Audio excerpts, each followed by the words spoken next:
आज के मुख्य समाचार। साधुपुल में एडवेंचर एक्टिविटी के दौरान हादसा। धर्मशाला में आज से आईपीएल का रोमांच। अवैध मस्जिद तोड़ने के अदालत के फैसले पर देवभूमि संघ की प्रतिक्रिया। व्यवस्था का मजाक बना रही सरकार, जयराम ठाकुर। राजकीय प्राथमिक शिक्षक संघ ने उठाई मांगे। मई की शुरुआत में शिमला में मूसलाधार बारिश। अब समाचार विस्तार से। साधुपुल में एक एडवेंचर एक्टिविटी के दौरान दर्दनाक हादसे में एक पर्यटक की जान चली गई। वीरवार को माउंटेन रिवर कैंप में रोप कोर्स करते समय सेफ्टी बेल्ट का हुक टूटने से वह करीब 12 फीट नीचे जा गिरा। घायल पर्यटक ने शुक्रवार शाम को उपचार के दौरान जिला अस्पताल में दम तोड़ दिया। मृतक की पहचान गोपाल शर्मा, निवासी मंडी गोविंदगढ़, जिला फतेहगढ़ साहिब, पंजाब के रूप में हुई है। वह 1 मई को अपनी पत्नी के साथ साधुपुल घूमने आए थे और माउंटेन रिवर कैंप में एडवेंचर एक्टिविटी में भाग ले रहे थे। पुलिस अधीक्षक सोलन गौरव सिंह के अनुसार रोप कोर्स के 5वें पड़ाव पर पहुंचते समय गोपाल असंतुलित होकर बेल्ट के सहारे लटक गए। इसी दौरान रेस्क्यू की प्रक्रिया शुरू की गई, लेकिन अचानक सेफ्टी बेल्ट का हुक टूटने से वह नीचे गिर पड़े। हादसे के तुरंत बाद उन्हें कंडाघाट अस्पताल पहुंचाया गया, जहां से उन्हें क्षेत्रीय अस्पताल रेफर किया गया। हालांकि उपचार के दौरान शुक्रवार शाम को उनकी मौत हो गई। पुलिस ने मामला दर्ज कर जांच शुरू कर दी है और हादसे के कारणों की विस्तृत छानबीन की जा रही है। शव का पोस्टमार्टम करवाकर परिजनों को सौंप दिया गया है। घटना ने पर्यटक सुरक्षा इंतजामों पर गंभीर सवाल खड़े कर दिए हैं। धौलाधार की वादियों से घिरे धर्मशाला के अंतर्राष्ट्रीय क्रिकेट स्टेडियम में आज से आईपीएल का रोमांच शुरू हो रहा है। रविवार को पंजाब किंग्स और लखनऊ सुपर जायंट्स के बीच मुकाबले के साथ धर्मशाला को इस सीजन के 3 मैचों की मेजबानी मिली है। मुलामपुर के बाद पंजाब किंग्स का यह दूसरा होम ग्राउंड है और टीम को यहां 3 मुकाबले खेलने हैं। पहला मैच लखनऊ के खिलाफ है, जबकि 8 मई को दिल्ली कैपिटल्स और 11 मई को मुंबई इंडियंस से मुकाबला होगा। हालांकि आज के मुकाबले पर मौसम की मार पड़ सकती है। मौसम विभाग ने 4 मई को बारिश की चेतावनी दी है, जिससे दर्शकों और खिलाड़ियों की उम्मीदों पर पानी फिर सकता है। बारिश से बचाव और टीम की जीत के लिए पंजाब किंग्स की सहमालकिन और अभिनेत्री प्रीति जिंटा ने स्टेडियम में हवन यज्ञ कर देवता इंद्रनाग से प्रार्थना की। मैच को लेकर दोनों टीमों ने कमर कस ली है। पंजाब किंग्स के असिस्टेंट कोच ब्रांड हैडन ने कहा कि टीम ने धर्मशाला की पिच और परिस्थितियों को अच्छी तरह समझा है और यहां शानदार प्रदर्शन की उम्मीद है। वहीं लखनऊ सुपर जायंट्स के खिलाड़ी डेविड मिलर ने कहा कि उनकी टीम भी पूरी तरह तैयार है और तेज गेंदबाजों को ठंडी और बादलों से भरी फिजा में मदद मिल सकती है। मैच की शुरुआत शाम 7:30 पर होगी और दर्शकों को 4:30 से स्टेडियम में प्रवेश की अनुमति मिलेगी। सुरक्षा के लिए 1200 से अधिक पुलिस और होमगार्ड जवान तैनात रहेंगे, जबकि ड्रोन से भी निगरानी की जाएगी। आईपीएल अंक तालिका में पंजाब किंग्स चौथे और लखनऊ छठे स्थान पर है। ऐसे में प्लेऑफ की होड़ में यह मुकाबला निर्णायक साबित हो सकता है। देवभूमि संघ के सदस्य विजय ने शिमला में अवैध मस्जिदों को लेकर चकरकोट द्वारा दिए गए तोड़फोड़ के आदेश पर अपनी प्रतिक्रिया देते हुए कहा कि यह फैसला सनातन समाज के लंबे संघर्ष और सत्य की विजय का प्रमाण है। उन्होंने कहा कि हम अदालत के इस निर्णय का स्वागत करते हैं। यह फैसला बताता है कि जो लोग 11 सितंबर को संजौली में सड़कों पर उतरे थे वे गलत नहीं थे। उस दिन हजारों की संख्या में सनातनी धर्म के लोग एक अवैध मस्जिद के खिलाफ आंदोलन में शामिल हुए थे, क्योंकि वह मस्जिद अब जिहाद का अड्डा बन चुकी थी। आज जो माननीय नगर निगम के न्यायालय ने आदेश दिया संजौली मस्जिद को गिराने का, हम इस निर्णय का स्वागत करते हैं और जो 1 सितंबर, 5 सितंबर और 11 सितंबर को सनातन समाज का बहुत बड़ा आंदोलन संजौली में हुआ, हजारों की तादाद में सनातनी समाज इस अवैध मस्जिद के खिलाफ सड़कों पे आया। आखिर क्यों?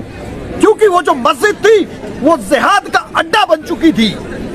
वो मस्जिद जो थी उन लोगों की पनाहगाह बन चुकी थी जो हमारी बहन बेटियों पे हत्या करते थे और लव जिहाद और लैंड जिहाद के मामलों में शामिल थे। तो उस पीड़ा का दंश झेलते हुए हमारा सनातन समाज सड़कों पर आया और इस मस्जिद के खिलाफ एक बहुत बड़ा आंदोलन जो सनातन समाज ने 11 सितंबर को किया, ये जो निर्णय है कहीं ना कहीं ये उस सनातन समाज की भावना और उस सनातन समाज के संघर्ष का प्रतिबिंब है।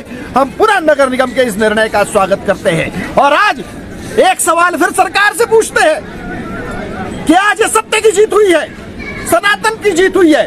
हम सरकार से आज ये बात जरूर पूछना चाहेंगे कि जो 11 सितंबर को आपने सनातनी समाज के लोगों पे लाठियां भाजी थी संजौली में, जो कि बात आज प्रमाणित हो गई कि वो समाज सत्य की लड़ाई के लिए खड़ा था, क्या आज इस बात के साबित होने पे क्या सरकार सनातन समाज से माफी मांगेगी? दूसरा सवाल आज हम सरकार से पूछते हैं कि जो आपने 13-14 FIR सनातन समाज के कार्यकर्ताओं पे कर दी थी उस आंदोलन के में जो शामिल थे, आज हम सरकार से पूछते हैं कि जब आज न्यायालय का निर्णय आया कि वो लोग सत्य की लड़ाई लड़ने के लिए आगे आए थे, तो क्या आज माफी मांगते हुए आप का जो केस है वो वापस लेंगे? तो कहीं ना कहीं सरकार, ये जो नगर निगम का न्यायालय है जहां इसमें सनातन समाज की जीत हुई है, सत्य की जीत हुई है, सरकार और जिला प्रशासन की नीतियां कहीं ना कहीं कटघरे में आई है। ये जो आदेश है ये नगर निगम के न्यायालय ने दिया, इससे पहले भी इस केस में आदेश दिया। इसकी एग्जीक्यूशन जो है वो प्रशासन का काम है। अगर न्यायालय के आदेश, मणिपुर में भी न्यायालय के आदेश पे वो हिस्सा हुई थी, वो कहीं ना कहीं जो उस हिस्सा के पीछे न्यायालय का आदेश कारण बना, परंतु इस देश की जो राजनीतिक दल है वो उस मामले को तूल दे के राजनीतिक मुद्दा बनाते रहे, क्या वो माहौल खराब नहीं हुआ था?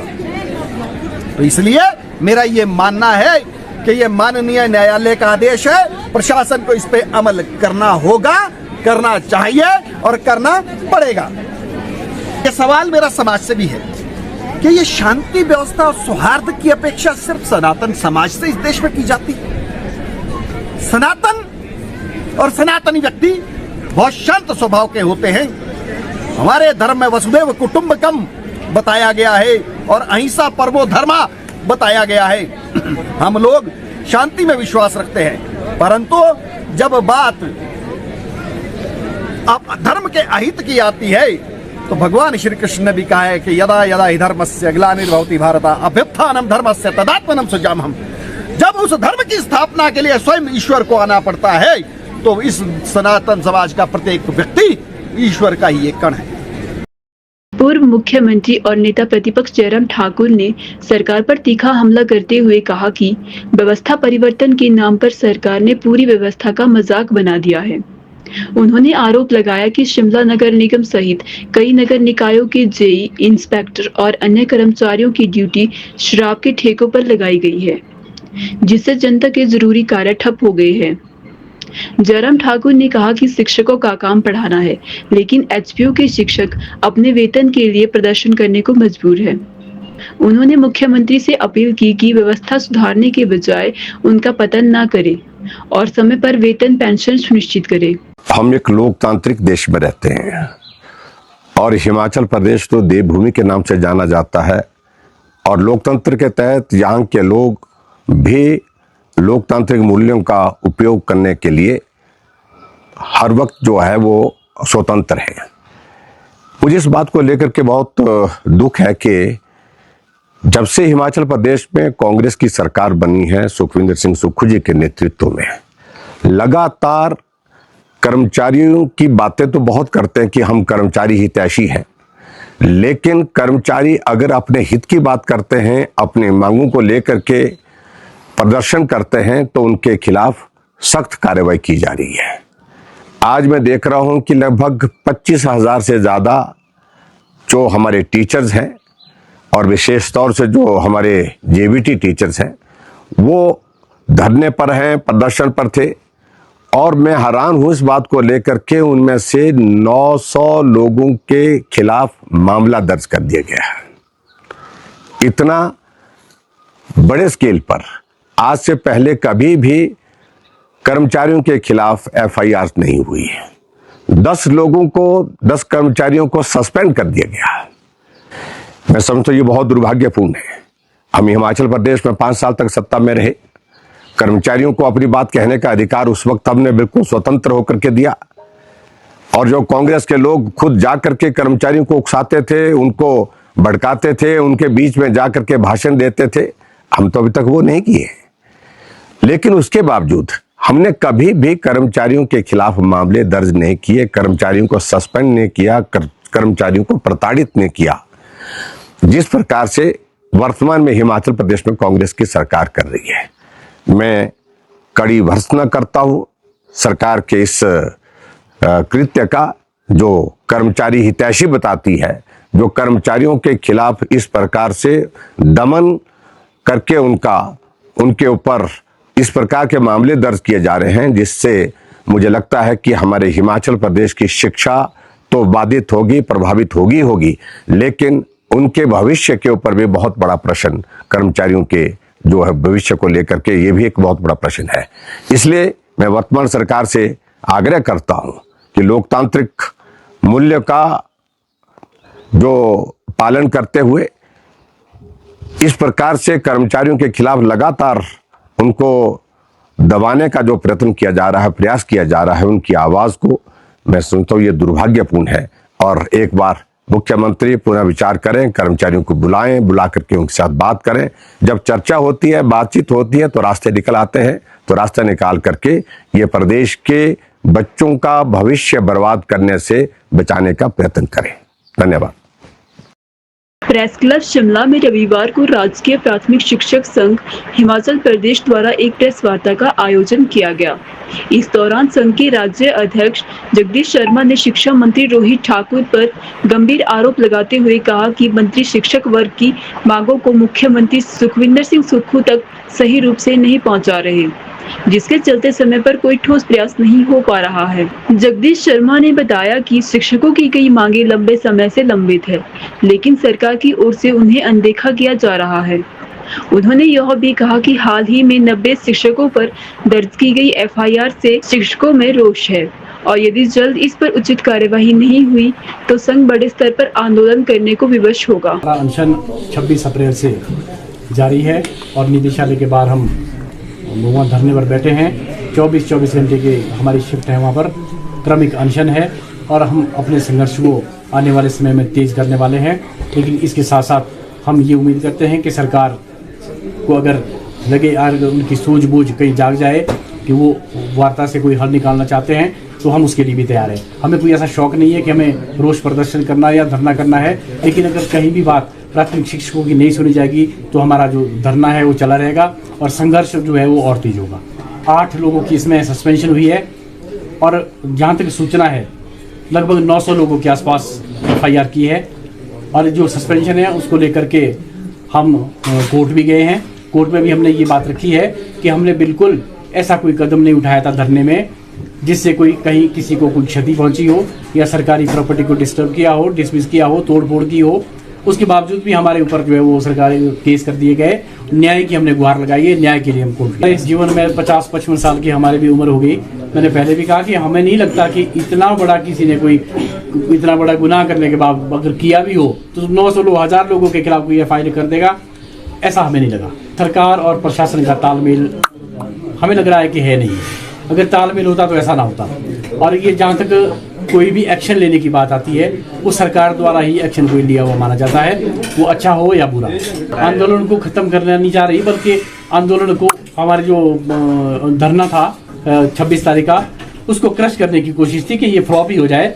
ऐसी इनकी जो चाल थी वो उसमें वो सफल नहीं हुए, क्योंकि हम जो है वो उस दिन जितने तैयार थे उससे 2 गुना अब जो है हमारी अगली तैयारी चल रही है। साथ साथ इसके कि अगर वो बातचीत करना चाहे तो हम बिल्कुल बातचीत के लिए, अगर वो 2 कदम चले तो हम 4 कदम चलने को तैयार हैं। अगर कोई बातचीत इसमें नहीं होती है तो बहुत सारे संगठनों के लोग हमसे जुड़े हैं, बार बार उनके फ़ोन आ रहे हैं। अगली रणनीति के लिए हम उनके जो पदाधिकारी है उनके साथ एक बैठक करके अगली रणनीति तय करेंगे।